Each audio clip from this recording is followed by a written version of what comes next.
Chamo agora para falar pelo requerido Antônio Pacheco Guerreiro Júnior, a advogada Ana Luísa Vogado de Oliveira. Seja bem-vinda à tribuna, doutora.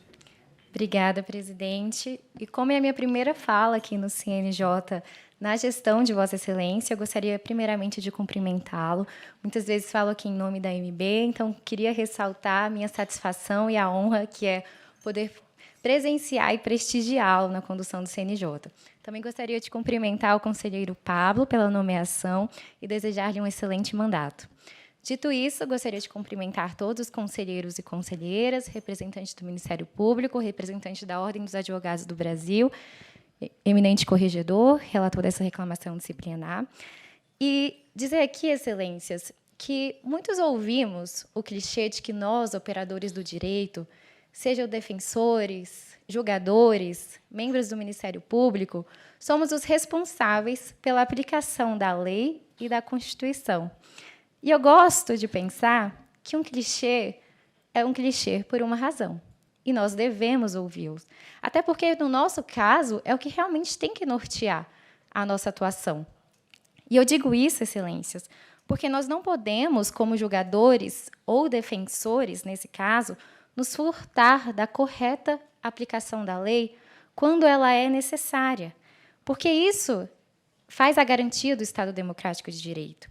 E, por isso, nesse caso, excelências, não é possível que nós deixemos aqui de reconhecer a existência de prescrição nesse caso. Antes de passar ao mérito, então, é preciso revolver um pouquinho os fatos, a cronologia deles, e mostrar que não é possível aqui a abertura de uma reclamação disciplinar e nem um afastamento cautelar desses magistrados, justamente porque não há espaço aqui para o julgamento de mérito em um caso como esse. Aqui eu estou falando agora em nome do magistrado Antônio Pacheco Guerreiro, um dos desembargadores investigados nessa reclamação disciplinar, que envolve a construção do Fórum de Imperatriz no Maranhão. Ele foi presidente do Tribunal de Justiça do Maranhão entre 2012 e 2013. Muitos anos antes, em 2008, em gestões pretéritas, deu-se início ao procedimento administrativo para Programa de Construção, Recuperação e Revitalização de Unidades Operacionais do Poder Judiciário do Estado do Maranhão, que foi aprovado por unanimidade do plenário do Tribunal de Justiça. Um dos projetos era justamente a construção do Fórum de Imperatriz, que era um dos mais importantes para o Maranhão. Ainda em 2009, antes da gestão, foi contratada empresa para fiscalização e para execução do projeto da obra. No mandato do desembargador Antônio, se iniciou o procedimento licitatório para a execução da obra, foi dado início ao projeto, que continuou pelas demais gestões. Em 2016, todavia, na gestão do desembargador Cleones, a obra ela foi suspensa.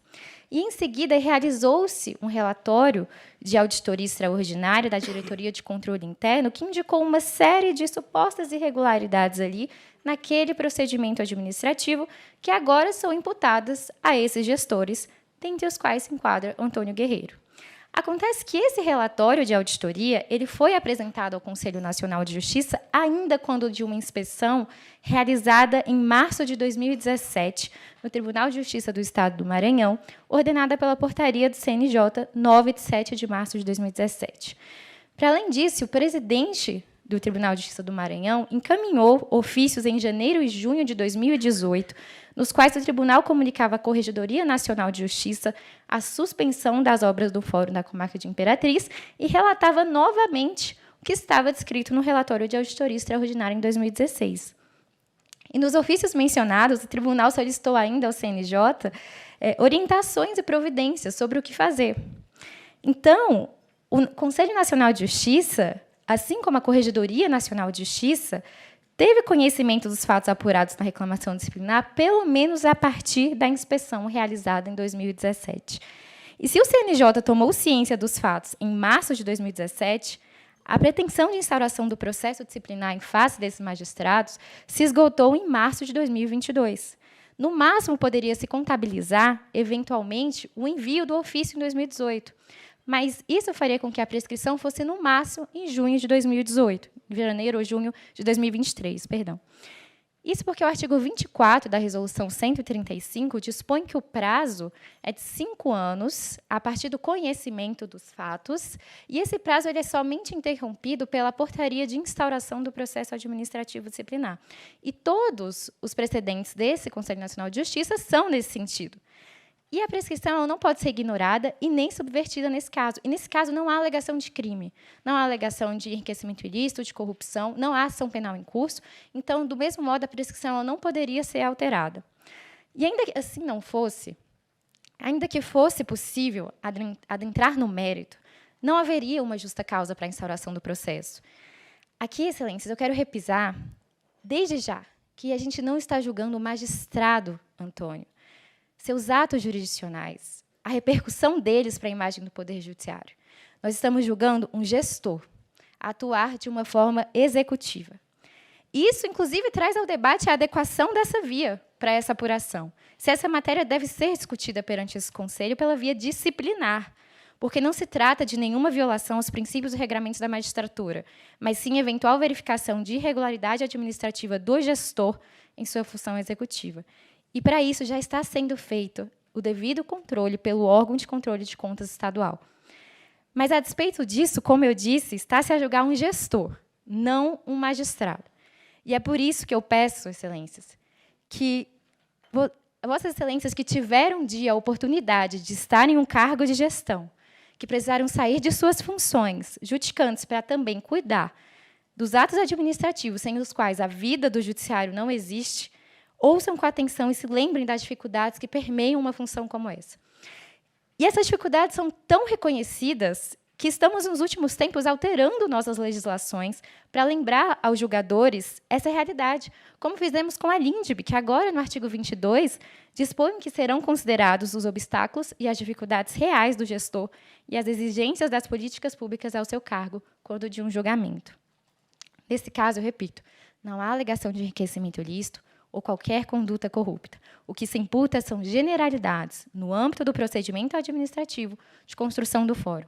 São 4 imputações aqui direcionadas ao desembargador Antônio, que supostamente existiam irregularidades na fase dos projetos, que supostamente teriam culminado em problemas quando da execução, a ausência de disponibilidade financeira orçamentária, não obstante o diretor financeiro do TJ Maranhão, naquela época, ter informado que havia, sim, previsão de recursos, a mudança da técnica construtiva de concreto armado para estrutura metálica, sem que isso tivesse qualquer alteração para maior no valor global da obra. E isso foi feito por uma recomendação técnica, inclusive. E irregularidades na execução do contrato quanto ao pagamento da primeira medição. Mas, como se sabe, o exercício da presidência do Tribunal de Justiça exige a confiança em uma equipe técnica, justamente porque o magistrado ele não tem conhecimento técnico específico sobre tudo. Então, precisa-se de uma assessoria em diversas áreas, financeira, de engenharia, de obras, administrativa, e todas as decisões e as condutas do desembargador foram precedidas e confiadas em pareceres técnicos específicos emitidos pelas respectivas diretorias, seja a de engenharia, a financeira. Sobre a existência de previsão orçamentária, a informação da diretoria financeira, lá em dezembro de 2012, era de que havia um projeto específico no plano plurianual para a construção do fórum e haveria previsão de recursos orçamentários no exercício financeiro de 2013 e para os exercícios seguintes relacionados ao Fundo Especial de Modernização e Reaparelhamento do Judiciário. Com relação à mudança de estrutura, essa foi justificada na seara de engenharia e projetos, porque aquela diretoria considerou que a alteração traria vantagens para a administração em termos de prazo, operação do complexo, maior qualidade técnica, tecnologia de ponta, segurança, valorização e muitas outras vantagens. Inclusive, a área técnica subsidiou com extensas considerações que a mudança da estrutura levava a uma modernidade da construção. Também não houve nenhuma irregularidade no processo e no pagamento, visto que o fiscal do contrato atestou a regularidade de todas as medições e o desembargador apenas autorizou o pagamento já fiscalizado. E, por último, é importante ressaltar que, a despeito de processos posteriores, as contas foram aprovadas naquele ano pelo Tribunal de Contas. Por isso, seja pela prescrição ou por ausência de justa causa, deve ser arquivada a reclamação disciplinar. E não há justificativa para o afastamento. Os fatos têm 10 anos. não são fatos atuais e não foi no exercício da função jurisdicional do magistrado. Foi uma função de gestor que ele não exerce mais. Então, não existe aqui justificativa com as devidas vênias para o afastamento, porque não cumpre-se todos os requisitos. Muito obrigada, excelentes.